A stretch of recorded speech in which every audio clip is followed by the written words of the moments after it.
Magandang araw mga kaibigan. Bigyan natin ng reaction, opinion itong post ng News 5. Good news po ito. Yung mga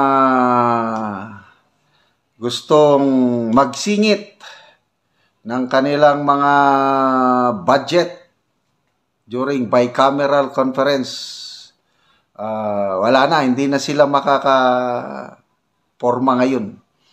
Wala na. Tapos na ang maliligayang araw nila. Ito, sa Senado, may resolution inihain.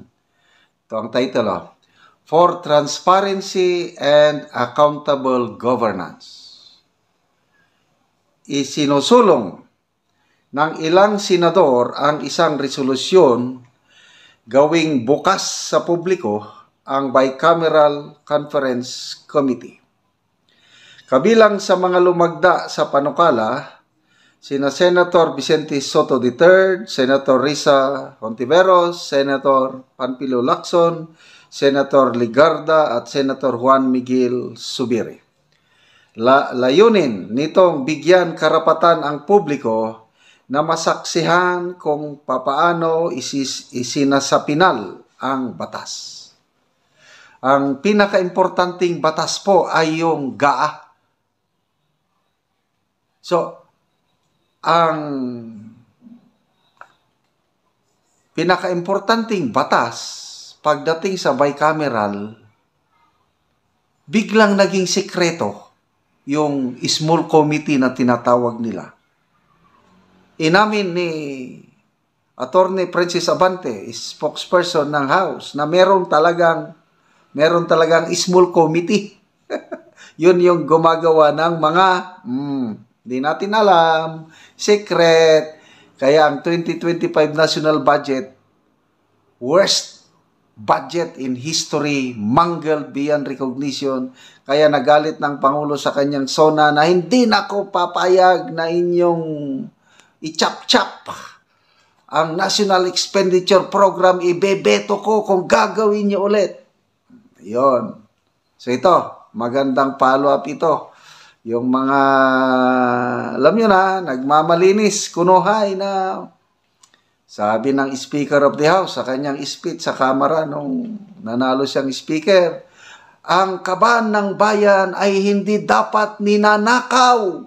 Oh, palakpak ang mga palakpak sila eh. Hindi dapat ninanakaw. Bawat sintimo, bawat proyekto, bawat serbisyo, dapat ilaan natin sa taong bayan. Palakpak na naman. Sabi ni Senator Aimee, yung kakapalan ng mukha mo, wala nang gamot yan. Kapal ng mukha mo. Nakakainis pakinggan yung mga ganong speech na para bang iniinsulto niya ang katalinuhan ng karamihang Pilipino na alam na natin kung anong nangyayari sa budget. Di ba? So, basahin natin itong resolution na ito. Introduced by, nabanggit ko na kanina, Joint Resolution upholding fidelity to the 1987 Constitution relative to the duties and responsibilities of the Bicameral Conference Committee with a view to ensuring transparency and accountability in the enactment of laws. So, whereas, hindi ko na lang basahin yung whereas. Dito na tayo, yung last whereas. Maganda ito. Whereas, corruption and harmful political insertions in legislation led to the unfair use of public funds. Corruption deprives the poor and the underprivileged of food security, decent housing, timely healthcare, quality and accessible education, and effective responses to the climate emergency. It also slows down progress toward achieving the Sustainable Development Goals. Now, therefore, it is resolved that transparency and accountability must be the cornerstones of legislation such that all bicameral conference committee deliberation shall be open to the public. Dati, tinatago nila. Sila lang nakakaalam. Yung small committee lang, yung gumagawa ng blank item sa BICAM. Ngayon, sana matuloy ito, ma-aproban ito, open to the public. Conducted in person or through digital live streaming. Number 2, the bicameral conference committee shall produce a matrix comparing the differences between the House of Representatives and the Senate version of the bill, and how does these differences were resolved. The matrix will be made available in the public. The bicameral conference committee shall immediately produce comprehensive minutes of the meeting, which will also be open to the public. Yan. Palakpakan natin itong 5 minority senators. Sana may iba pang senador sa majority na susuporta nito para matapos na ang panloloko nila sa taong bayan. Sino yung nila? Alam nyo na. Huwag na nating banggitin yung mga pangalan, yung mga pumalakpak. Mga mahiya naman kayo. Ninanakaw nyo ang pundo ng taong bayan, kabanang bayan. Pumalakpak sila. Tinawag ni Mayor Magalong mga manhid. Tinawag ni Senator Lacson. Hindi naman lahat sa pumalakpak ha. Kasi naniniwala ko mayroon pa ring mga mambabatas yan na matitino na wala silang hangarin kundi paglingkuran ng kanilang mga distrito. Kailang yung karamihan na pumalakpak, yun na yung manhid, sabi ni Mayor Magalong, sabi ni Senator Lacson, mga ipokritong nakakahiya kayo. Kaala nila kung sino silang pinapalakpakan nila yung sarili nila na sila na pala yung mga tinawag ng Pangulo, mga magnanakaw. Tapos na ang maliligayang araw nila sa ganitong mga resolusyon na sana magbunga ito ng maganda na wala nang singit-singit. Wala na yung mga pork barrel na billions of pesos na nasasayang lang, lalo na yung napupunta sa flood control projects. Okay, sinare ni Cathy Binag ang post ng Inquirer.net. Hamon ito ni Congressman Toby Chanco kay Saldico, and of course kasama na rin kay Speaker Martin Romualdez. Ito, Nabotas Representative Toby Chanco welcomes proposal to abolish the small committee in budget deliberations, but challenges former Appropriation Chair and ako Bicol Representative Elizaldico to show all amendments done by the small committee for the 2025 budget. Wow! So, good news ito kung may proposal, kung papayag ang mga mambabatas na i-abolish na yung small committee dahil ito yung tinatawag na Third Congress. Okay? Yan, pag-usapan natin mamaya, bakit Third Congress?